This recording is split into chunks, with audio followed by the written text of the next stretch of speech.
Last year, Unstable Games ran a Kickstarter for their newest game, Command of Nature, which has now arrived, and I've played, and it is very fun, and that's what we'll be going over today.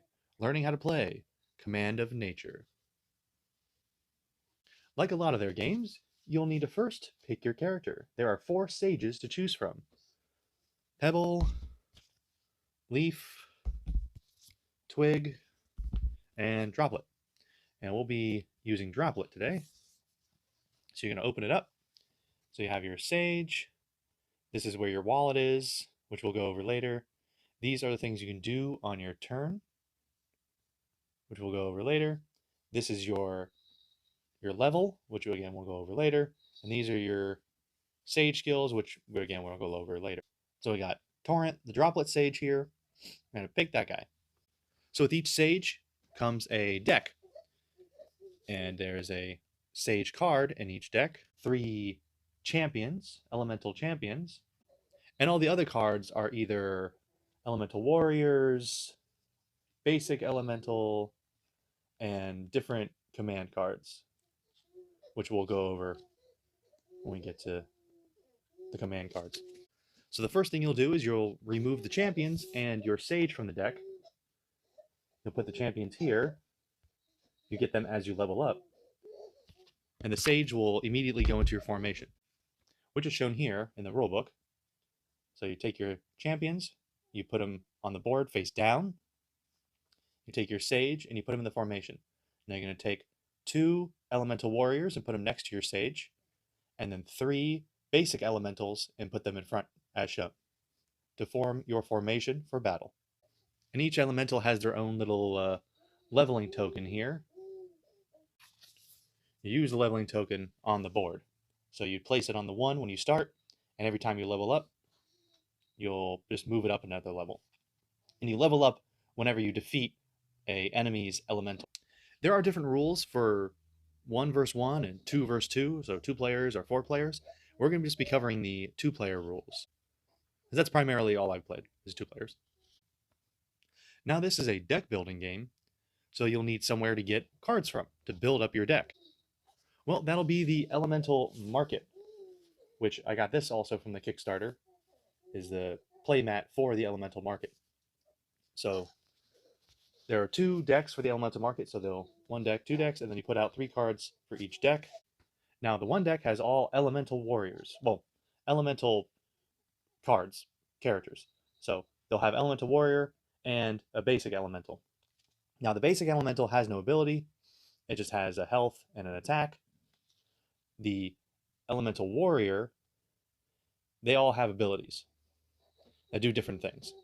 Now the number correlates to the row, and they have to be in that row in order to use that ability. The symbol here indicates when they can use the ability. The little sun means it's a daybreak ability, which means they have to use it at the beginning of the turn.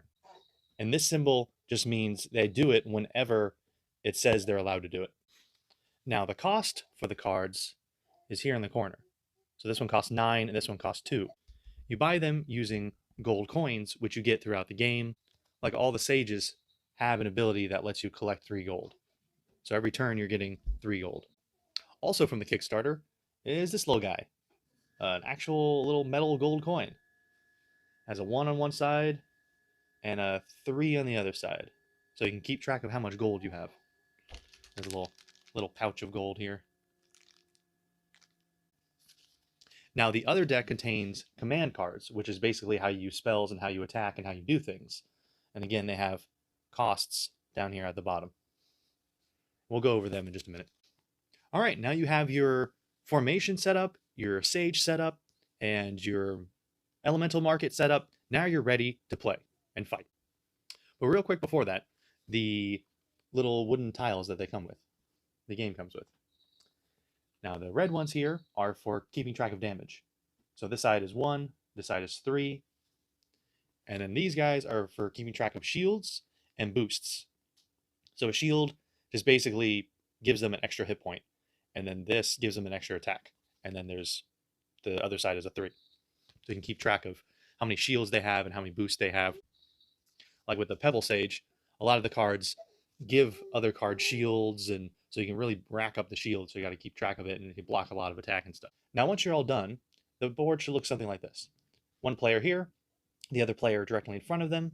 Over here, you got your elemental market, the 2 decks with the 3 cards, and then you have the wooden tokens within reach of everybody.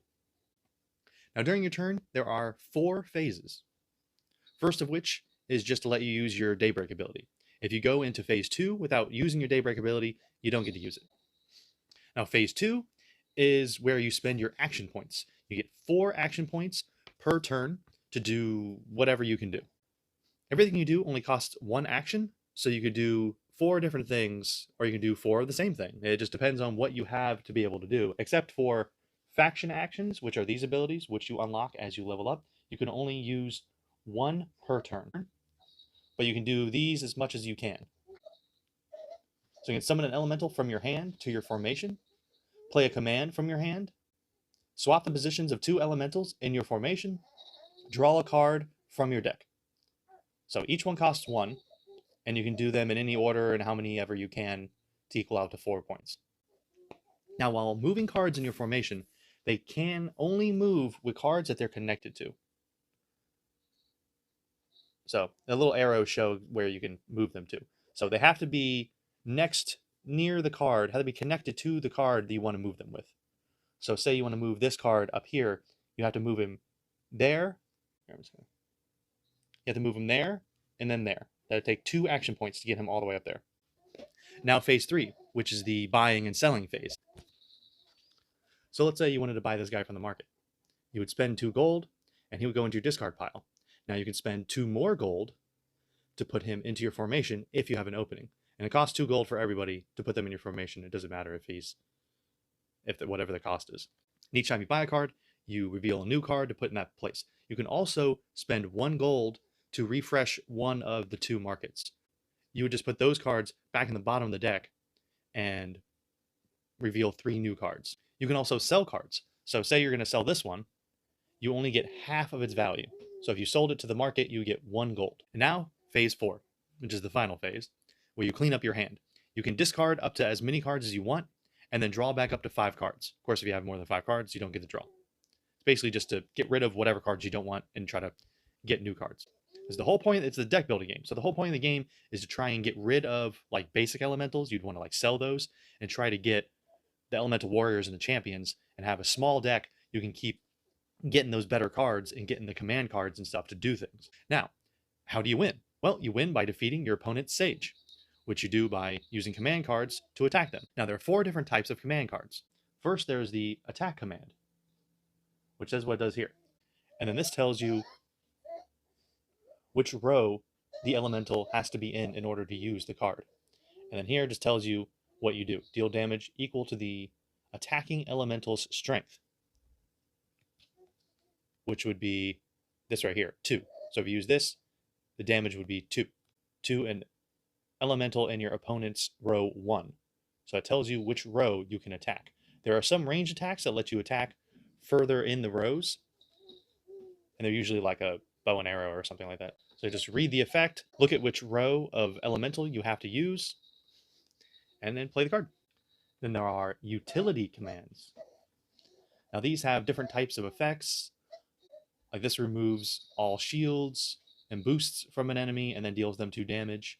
They all do different things, but they're usually all like boosts, upgrades, downgrades sort of stuff.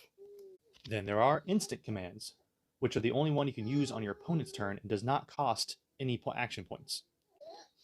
They'll usually do something like block damage or stop your opponent from playing a specific type of card.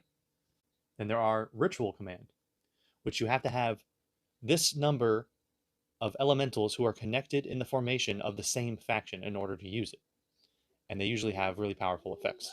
So that's Command of Nature. Build up your formation and deck by buying elementals from the elemental market, using action cards to defeat your opponent's elementals in their formation, protect your sage so as to not lose, and then use action cards to defeat your opponent's sage.